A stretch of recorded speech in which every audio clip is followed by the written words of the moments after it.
Yeah, okay, so it's now 6 months later since the last video, or since I left Rythmia, and the reason I waited so long to record the fourth ceremony video is that, you know, a lot happens over these weeks that people do the medicine ceremonies, and during that time you get so much experience, so much presented to you, that it's very confusing to unpack in the moment. And so if I had gone through and tried to explain everything that happened to myself, sorry about that. So if I'd gone through and tried to explain everything, it would have been confusing to myself and probably to anyone who listened to it.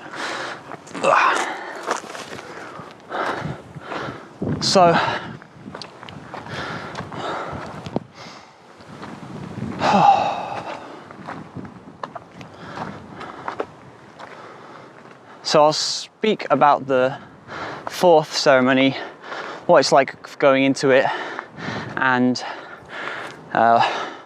some thoughts and reflections I have on my experience, and then I'll lead into the last video of this series, which will be the seventh, and talks about the aftermath of all of that and kind of what happened with a group of us over the next few days before we left Costa Rica. So when I went into the ceremony, and as I'm sure a lot of people did as well, you have these, you know, intentions that you've been setting, and I think that there's a slight onset of expectation happening. Obviously you've come to this place, or you've indulged in these medicine ceremonies experiences with a purpose. So that purpose has been in long waiting. You know, you're imagining what's going to happen, possibilities, and when it gets there, if you have set those expectations in stone, then you may be your expectations may fall short.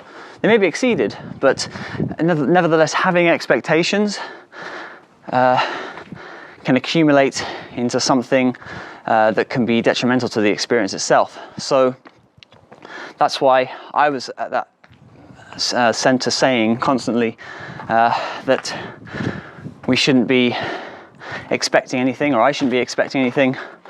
I should just be intending for the best and setting intentions that I feel are well grounded. So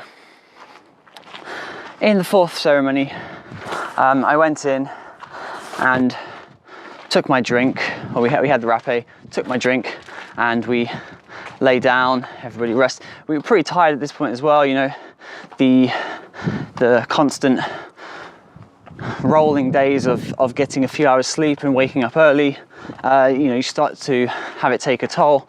But anyway, you don't really feel it at the time. You just kind of are going with it, and you're in such a high vibrational state, you're in such a happy mood that it feels fine, it feels normal at that point. So when I was there, especially after the third night, which was quite dark and sinister for me, I ended up going into the fourth night with a bit more preparation, I'd say.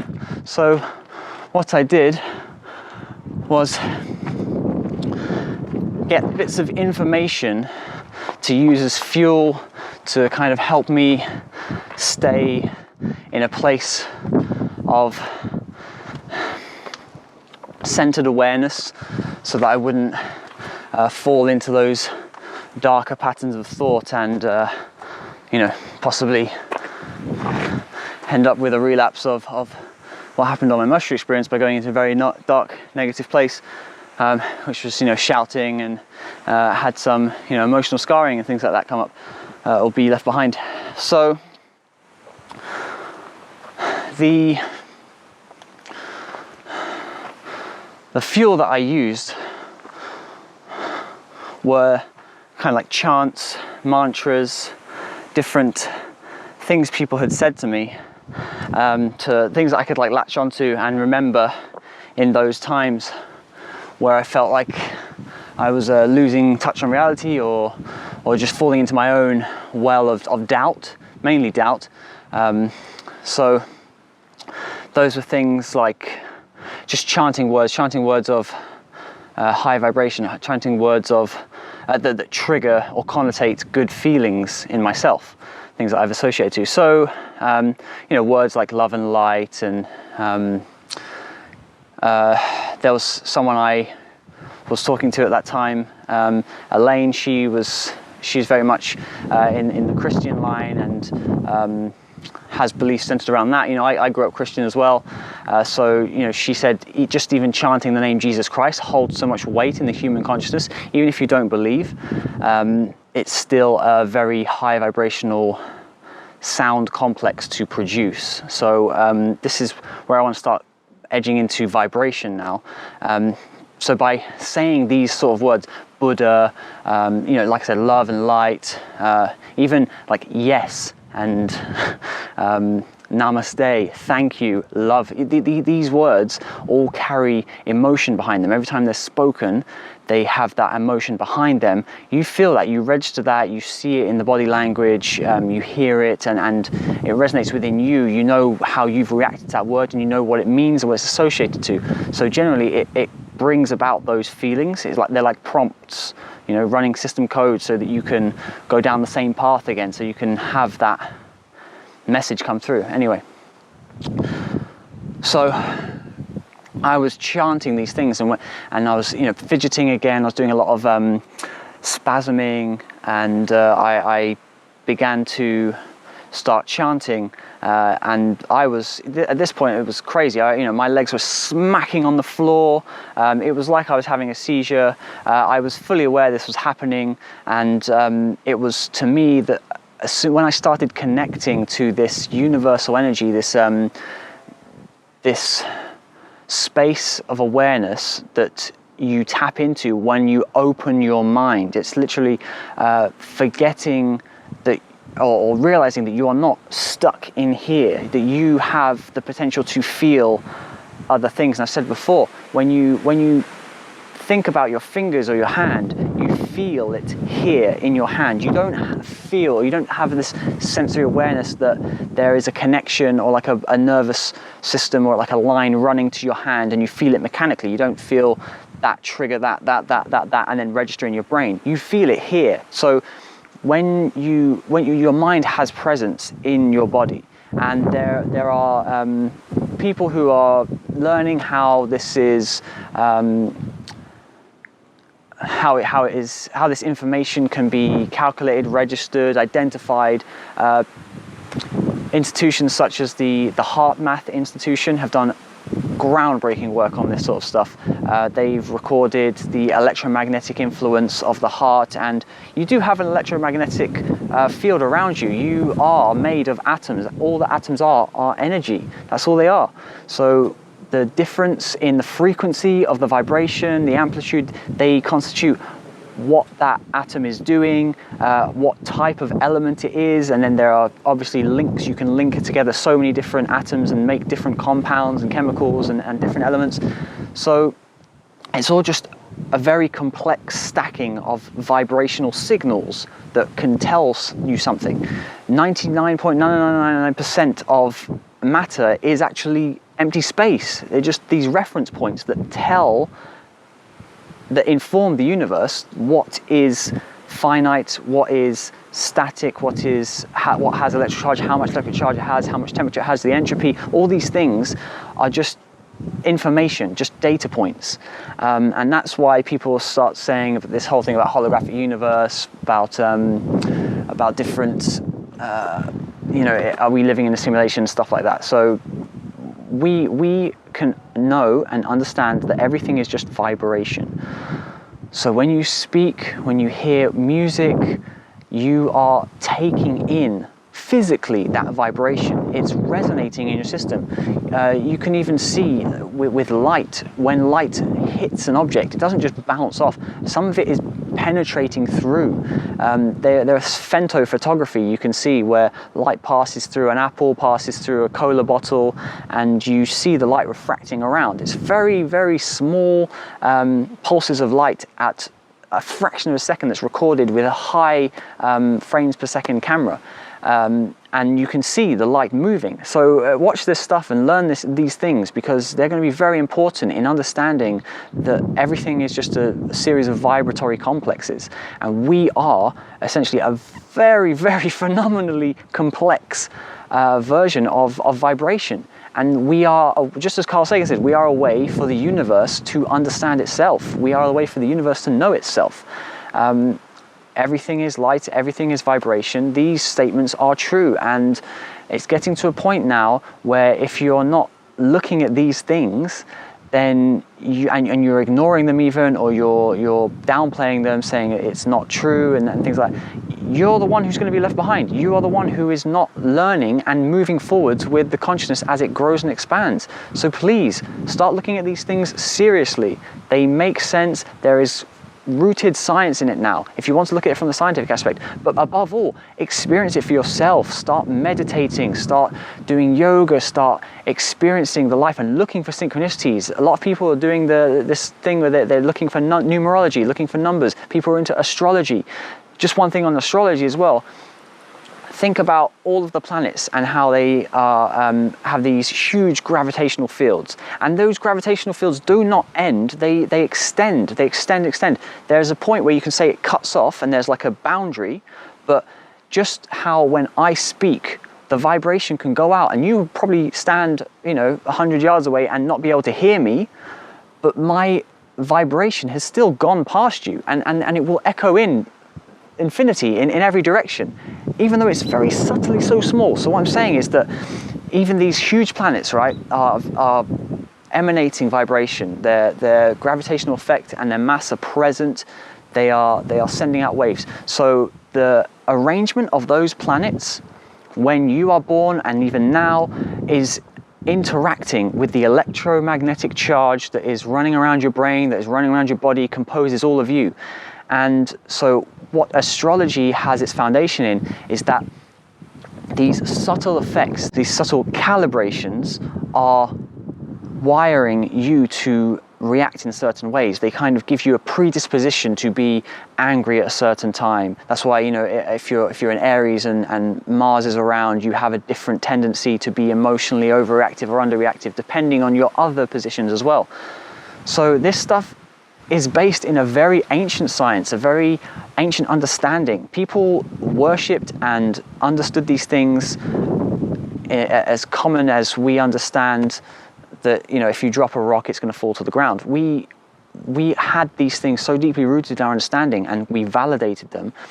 But now we've kind of overwritten that. We feel like the technology is the new God. Technology is going to be surpassing everything, and technology has superior capability to humankind, when really our DNA is lying dormant and holds so much information. We have vast supercomputers, vast quantum supercomputers here now, right now. You are one. So these things are vitally important. And frankly, it's just come to the point where we need to start understanding these things, or we are going to fall into more distant and lack of resonance with the universal code. We're going to be starting to forget further and lose ourselves in biological implants and modifications. So these things are vitally important now.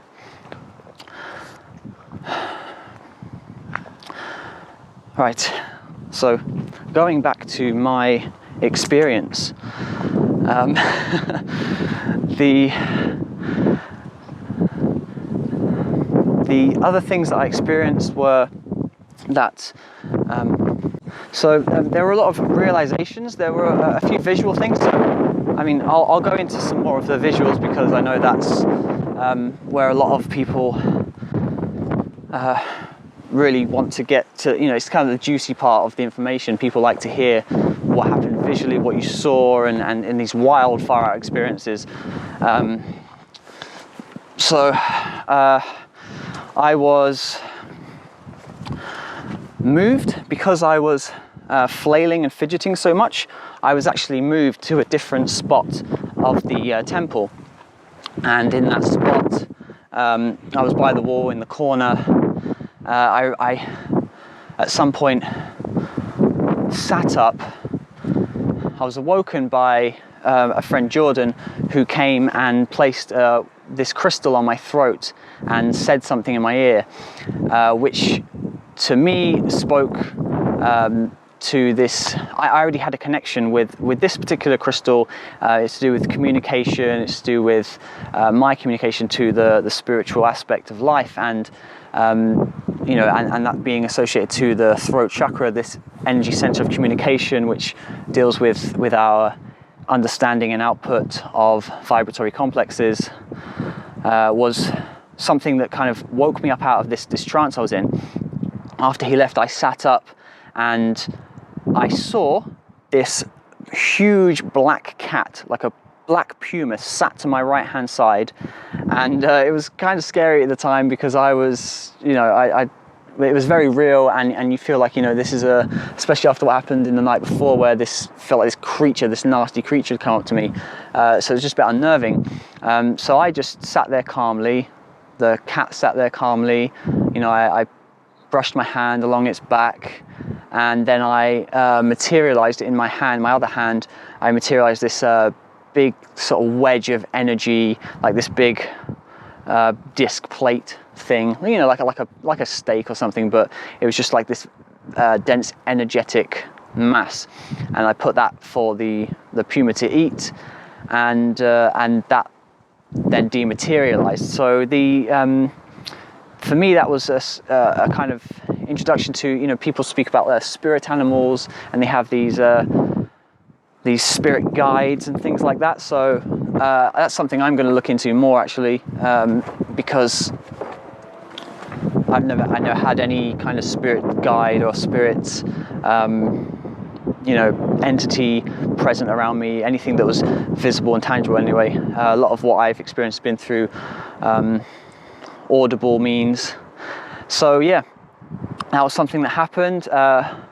Visualizations, I remember seeing this big entity, which was, you know, dark and sinister, had big black wings. It kind of embodied the whole devil idea, and I remember by this point I'd kind of been through the worst shit imaginable in my mind, so when I saw some of these things, it wasn't so scary anymore. So I saw this like devil entity, and I kind of just had compassion and love, and I thought that, you know, everything in this universe is just born out of love. Everything is created out of this. Everything is one, right? So everything is one. Everything is just creation. So everything is love. Everything is light. Everything is just vibration that is in resonance with itself. And the only way to further understand yourself is to break it apart. You know, you only understand what's inside something by opening up and looking inside. So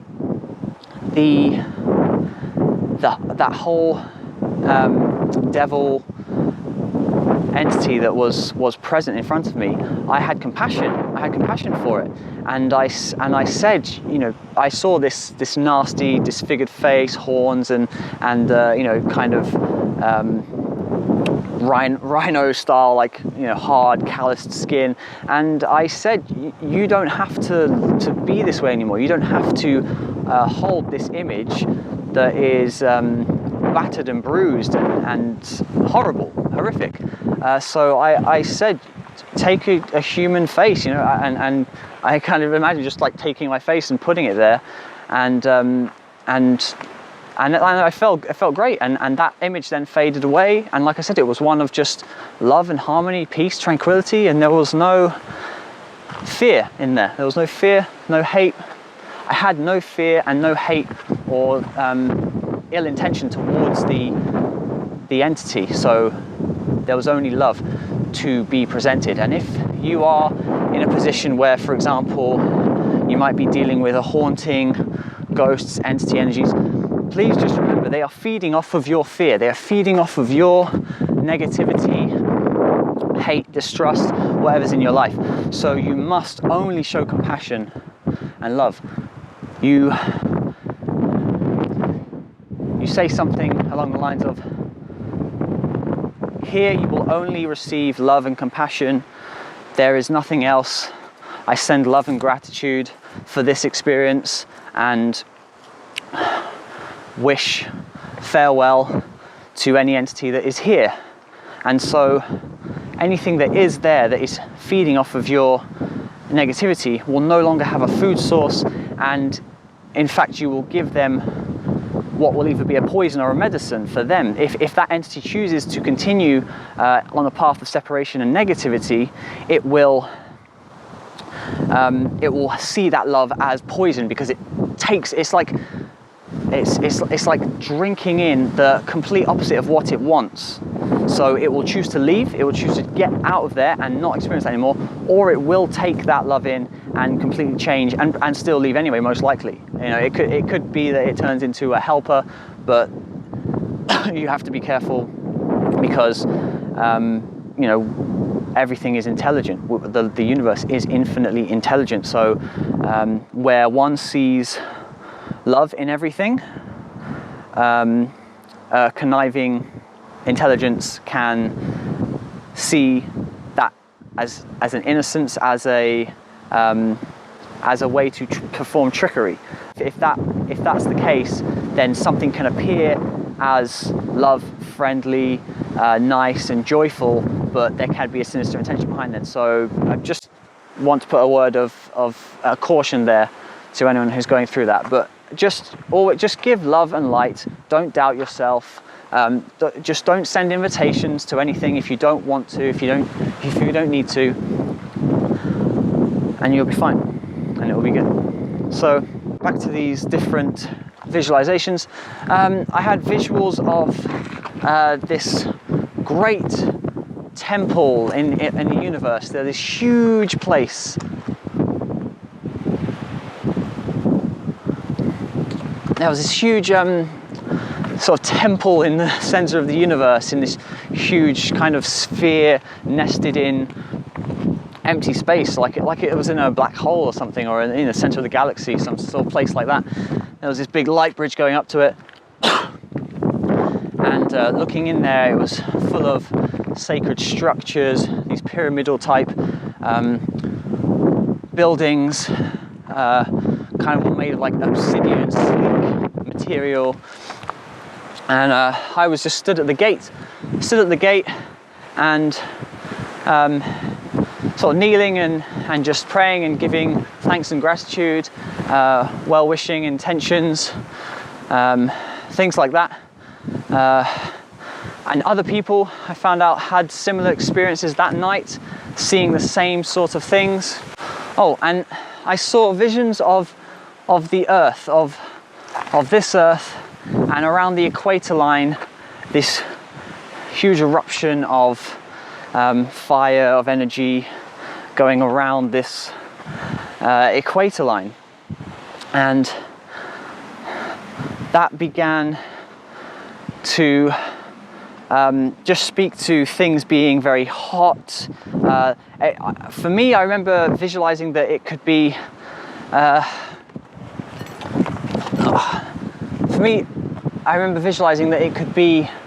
a source of energy, so that we have this space on our equator that is very hot and consistently sunny all year round. And I was thinking that there's a way we could tap into that if we worked collectively, you know, big solar band or some kind of united geothermic ring around the earth that could do away with all our power needs, which is one of the biggest problems in this era, is that people don't have access to power and energy. So that was it for the visuals, really. Again, with what I said last time, there are so many things that happen that are very personally configured. I wouldn't be able to explain fully what they are, because it's just I would have to explain like so many details of my life for them to have any kind of context. They just don't make sense unless they make sense to me. So this is one of the things that the medicine shows you stuff that only you can understand, only you will be able to perceive, because it relates to your life, and the vast experiences you've had are wildly different from the vast experiences that someone else has had. So all I can say are the realizations that I've had from those experiences. And one thing I will just leave here is this kind of idea that pain is the breaking of the shell that encases your mind. This effect of a zona pellucida, the edge of a cell wall, the protective boundary that you then cross and are in a new realm. So there's this old philosophical concept as well, whereby, I forget the name, but someone put this idea out that if you stand on a wall and you shoot an arrow to the edge of the universe, you shoot it as far, that arrow can just go infinitely at the same speed until it hits a boundary. If you do that, you would get a boundary, you go to where the arrow landed, then stand where that arrow was and fire another arrow past the boundary. If you can go on top of the boundary, go through the boundary, you stand and fire the arrow. The arrow would go infinitely until it hit another boundary. And so this idea speaks to the notion that everything is infinite. We have these perceived boundaries, we have these perceived limitations, and those things are good. That is what the ego is. That is what our sensory perception is all about. If we didn't have these and we were just in that zone with the filter off all the time, it's just wild. It's like you're in a big mush soup that has no context, no up, down, through, backwards, center, light or dark. It's just an infinite nothingness, an infinite everythingness. It's paradoxical, so it doesn't make sense unless you can unless you can funnel or distill some kind of meaning from it. And that's what this whole thing is about. That's what all these breaking of boundaries, these different, kind of what we talk about, dimensional gateways or lifting the veil, things like that. Just like when you dream, there's a whole world that you experience when you dream. Whether you want to say it's in your mind only or not, you still enter into this place and you don't remember how you got there. You go to sleep, you close your eyes, and at some point you lose memory and suddenly you can remember a dream. Some days you don't even remember the dream, right? So there's something that happens in between, and the people who have done work in learning what happens or paying attention to the moment you fall asleep, in that deep meditative state, you enter close to those, the same registering brain waves that you go to when you're about to fall asleep or when you do sleep. So the people who do that are the people who are talking about this stuff now, about these different realms, about these different areas of experience that hold so much value and understanding. You have to remember that there are people, all of these soldiers who have been to war, been through traumatic experiences, victims, all these people who have had severe trauma in their lives are now turning to different plant medicines, different psychedelic experiences, because the science is showing that it opens and unfolds the tension in the mind that is blocking these experiences from being accepted. So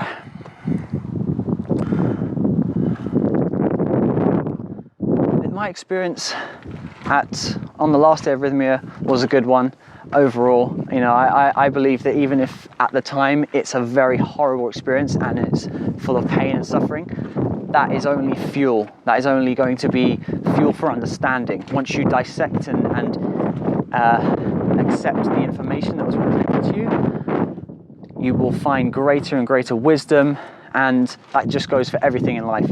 Anything that's happening right now to you that is a painful, traumatic experience, someone's in your way, something's in your way, something's not working or going your way in life, look at that as growth, as catalyst for change, and then you will find an answer. It's undoubtedly true that you will find a way. So I'm going to stop this video here now. And I've actually just reached the top of this mountain with a Chateau de Creusot in France. So I'm going to leave here and enjoy the views. Hope you got something from this. I hope it helps in some way. Thank you for watching, and I will be seeing you in the final video for some things that happened after we left the Rythmia Centre, between a group of us that stayed together and still talk and still are in connection. So thank you, and take care. Namaste. Bless, love and light.